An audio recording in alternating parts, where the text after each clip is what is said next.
নমস্কার বন্ধুরা, দিতির রান্নাঘর উইথ ব্লগ চ্যানেলে আপনাদের প্রত্যেককে স্বাগত।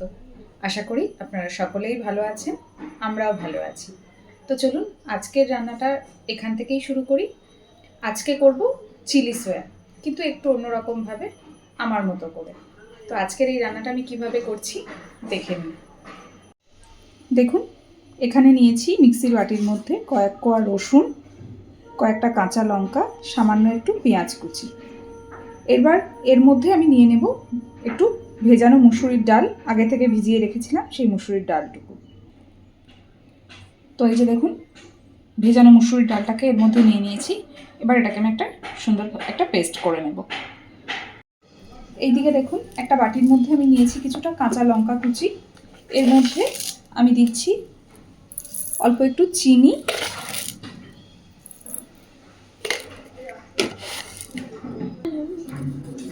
আর দিচ্ছি একটু ভিনেগার। এই কাঁচা লঙ্কার মধ্যে চিনি আর ভিনেগার দিয়ে এটাকে মিনিট 10 এইভাবেই ভিজিয়ে রেখে দেব। নিয়ে নিয়েছি সয়াবিন। এই সয়াবিনটার মধ্যে এবার আমি ওই যে পেঁয়াজ, রসুন, কাঁচা লঙ্কা, মুসুরির ডালের যে পেস্টটা রেডি করেছিলাম সেই পেস্টটাকে এর মধ্যে নিয়ে নিচ্ছি।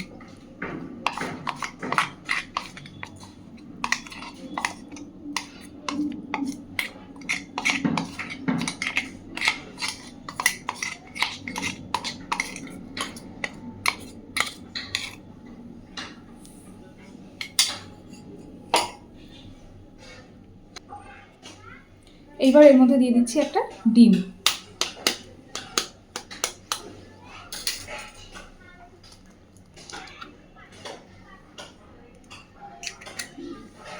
একই সাথে এর মধ্যে দিচ্ছি সামান্য একটু চিলি সস। আমি এখানে গ্রিন চিলি সসটাই ব্যবহার করছি,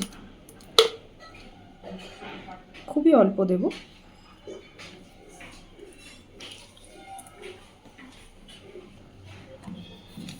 এবার দিয়ে দিচ্ছি পরিমাণ মতো লবণ।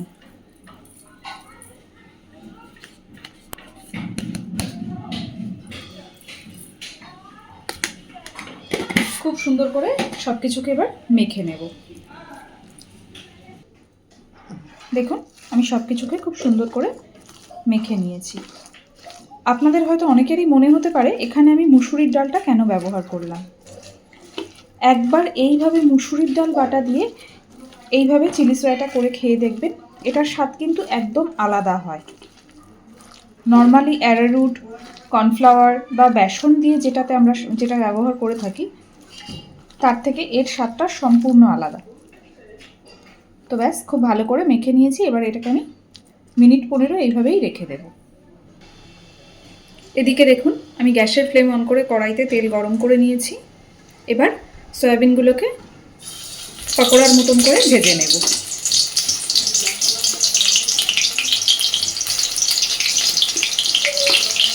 একসাথে অনেকটা করে দেওয়ার দরকার নেই, অল্প অল্প করে দিয়ে ভেজে নেব।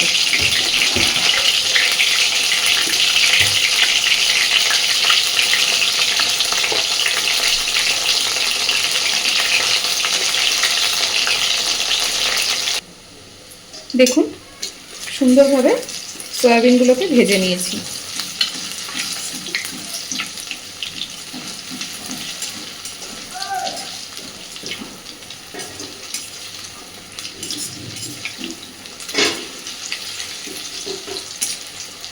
এবার এগুলো তুলে নিচ্ছি।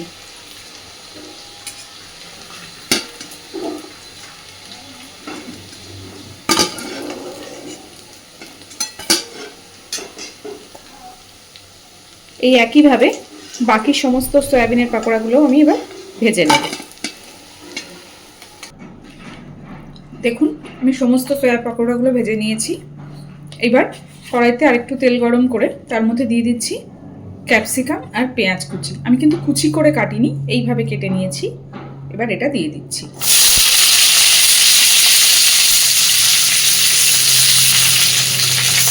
খুব হালকা ভেজে নেব।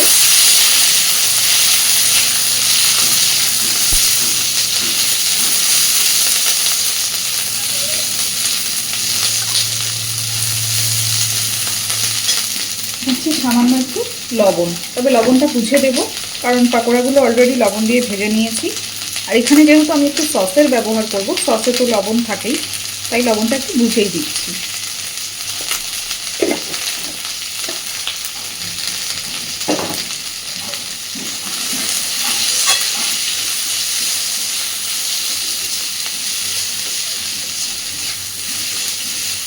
রান্নাটা কিন্তু যথেষ্ট ইজি আর খেতেও একদম অন্যরকম।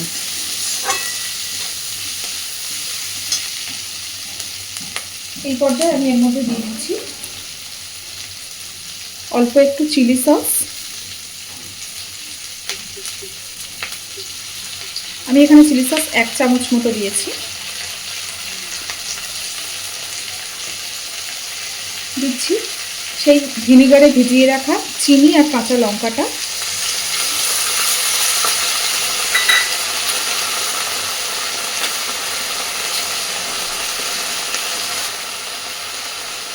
এবার দিচ্ছি একটু টমেটো সস,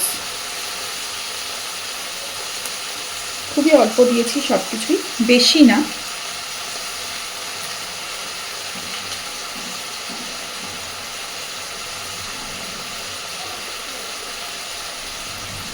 সামান্য একটু জল দিয়ে খুব ভালোভাবে সব কিছু মিশিয়ে নেব।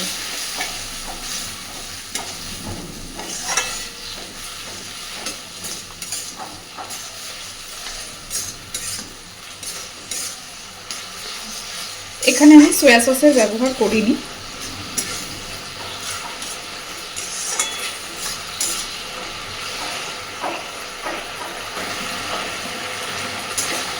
মিনিট 2 সব কিছুকে ভালোভাবে একটু নাড়াচাড়া করে নিয়েছি। এইবার সমস্ত ভেজে রাখা সয়া পকোড়াগুলো এর মধ্যে দিয়ে দিচ্ছি।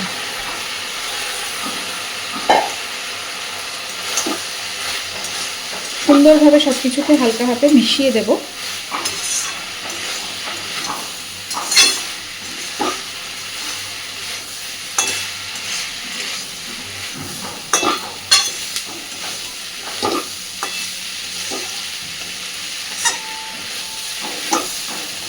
সামান্য একটু জল এখানে আমি ব্যবহার করছি,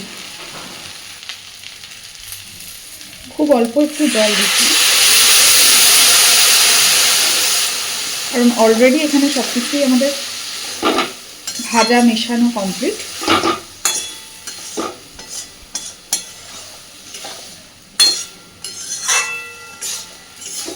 এইটুকু জল আপনারা চাইলে নাও দিতে পারেন।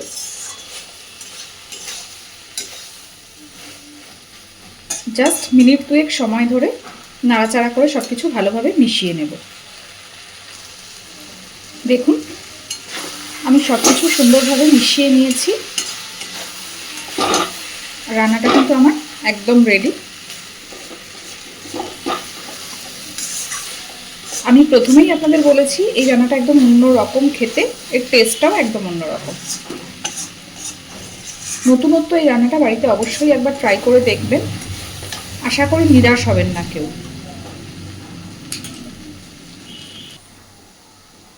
তো চলুন, গ্যাসের ফ্লেম অফ করে দিয়েছি আর আজকের রান্না আমার একদম কমপ্লিট। তো এই রান্নাটা আপনাদের কেমন লেগেছে আমাকে অবশ্যই কমেন্টে জানাবেন। আর প্লিজ আমার চ্যানেলটাকে লাইক, শেয়ার এবং সাবস্ক্রাইব করে আমার পাশে থাকবেন। ধন্যবাদ।